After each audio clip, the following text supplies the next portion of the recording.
Hello and welcome to today's video.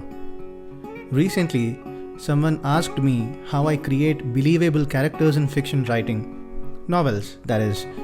While my first thought was to create a blog post, I decided to go a step further and create a video about it on YouTube.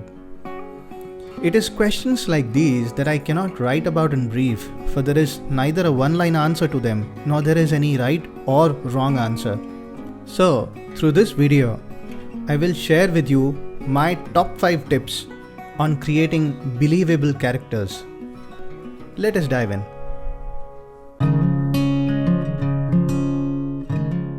Tip number 1. Personality. To create a believable character, you need to begin with showing their physical characteristics. That's the first thing most people notice in any person.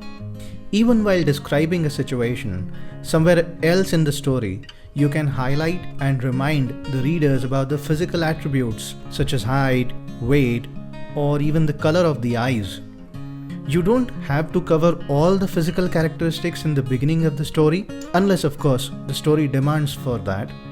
You can talk about those as and when you need throughout the story. Let me give you an example. It is from one of the short stories on Sherlock Holmes by Sir Arthur Conan Doyle. In A Case of Identity, this is how the writer describes the physical characteristics of the person in question, Mr. Hosmer Angel. About 5 feet 7 inches in height, strongly built, sallow complexion, black hair, a little bald in the center, bushy, black side whiskers and mustache. I believe that gives you an idea of what to include and what not to include. Let us now look at the second point. Tip number 2. Thoughts. Looks deceive, but thoughts don't. At least that is what we've been taught. To create a believable character, we need to get into the minds of the characters and describe what they think, how they think, and why they think whatever they do. This is important because the readers wish to step into your character's world and become a part of it. Let me quote an example from the Sherlock Holmes series. This example is from The Adventure of Copper Beeches. Listen to how Watson draws us into what he is thinking. It was not very long before my friend's prediction was fulfilled. A fortnight went by during which I frequently found my thoughts turning in her direction and wondering what strange side alley of human experience this lonely woman had strayed into. Supply the readers with the logic and reasoning behind the character's thinking. If the character thinks in a certain way, the reader must know the what, how and why of the story. This way, the reader will relate to the character's thoughts. They may agree or disagree, but that's beyond the scope of our writing. What's within the scope is providing sufficient information or supplying the correct context for them to understand the story. Let us look at the third point now. Tip number 3. Reactions. Describe what makes the characters happy or sad. If there's a backstory that can help the readers understand the characters better, the readers would love to know about it. If your character has had a challenging childhood, for example, chances are the readers will be compassionate towards the character. Or you could simply quote how your character acknowledges the situation at hand. For example, in The Adventure of the Beryl Coronet, which is once again a short story from Sir Arthur Conan Doyle, see how, upon the introduction of the person in context, Watson hears his mental voice.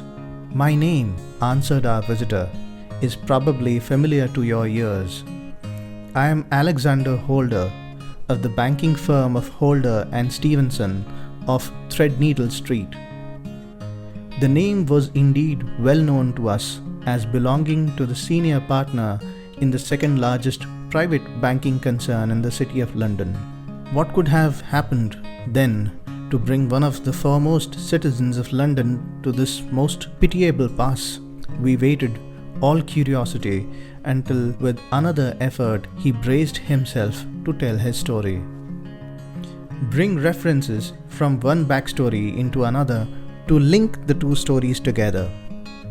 Any link or connection between the characters that may match the link between two people from real life will make the characters in your story believable. You could also tell the backstory and passive voice. The reader ignores the voice in favor of the information being supplied to them. Let us now look at point number 4. Tip number 4. To create a believable character, remember that your protagonist or antagonist cannot be 100% perfect, despite how tempting a proposition it might sound.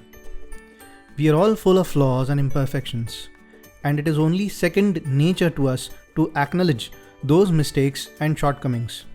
In fact, if your character has any shortcomings, make them work on those through the course of your novel. Consider how Sherlock Holmes faces his arch-rival Professor James Moriarty in The Final Problem, or how, despite him being Sherlock Holmes himself, he happens to fall for Irene Adler. In The Greek Interpreter, Watson takes a note of this characteristic of Sherlock Holmes when he says, his aversion to women and his disinclination to form new friendships were both typical of his unemotional character, but nor more so than his complete suppression of every reference to his own people. Let us look at point number 5. Tip number 5. I've observed that the description and building up of the characters within a novel, both the main and the side characters, continues to happen throughout the novel. Even the last chapter, in a way, talks about how a character has developed within this journey. Essentially, this character building covers evolution, that is, what changes has the character gone through and what have they learned in the process. In fact, if I were reading your novel, I would be as much interested in knowing what you do with your main character toward the end of the novel as in knowing what the main character went through to reach that stage. So I would love to embark that journey with the character through the challenges to the conclusion. I would like to witness the character become a better, more resolved person toward the end.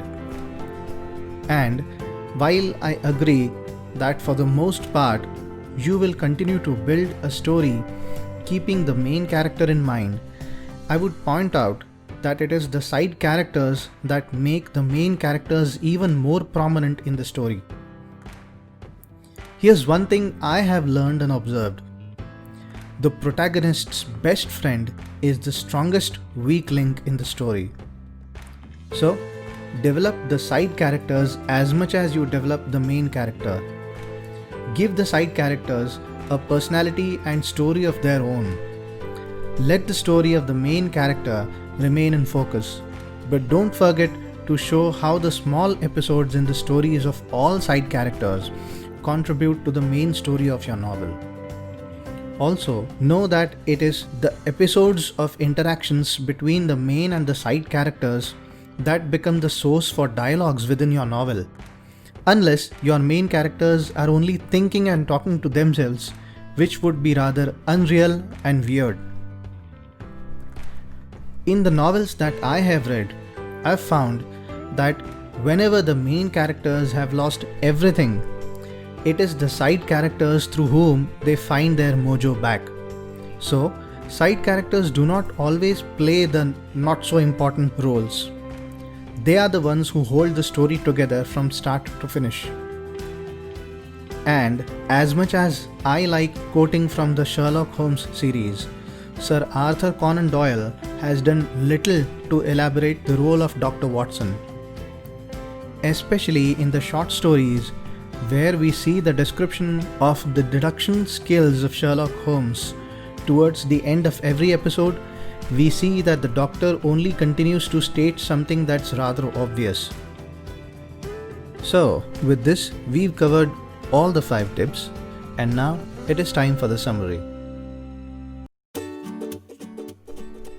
Let us quickly run through what we have covered so far. Tip number 1. Person. Write about how the character looks, talks, and acts. Tip number 2. Thoughts. Write about what, how, and why your characters think whatever they think. Tip number 3. Reactions. Write about the situations and backstories of your main and side characters. Tip number 4. Flaws. Imperfection is perfect for stories. So, write about the flaws if you want the characters to sound human. And tip number 5. Evolution. From the motive, through the revelations, and through to the resolution, ensure that your characters come a full circle. If the reader is willing to go far to understand the characters of your story, make sure that you first cover the same distance for them. Believe me, they will know if you fake it. There are times when I have read characters where the authors have gone a bit too far to create depths in the characters. But for now, I will stick to the topic of this video. Hopefully, these tips will help you create characters that your readers can relate to, understand, or even better, see around themselves. If you've liked this video, please subscribe to my channel. I look forward to seeing you in the next video. Bye for now.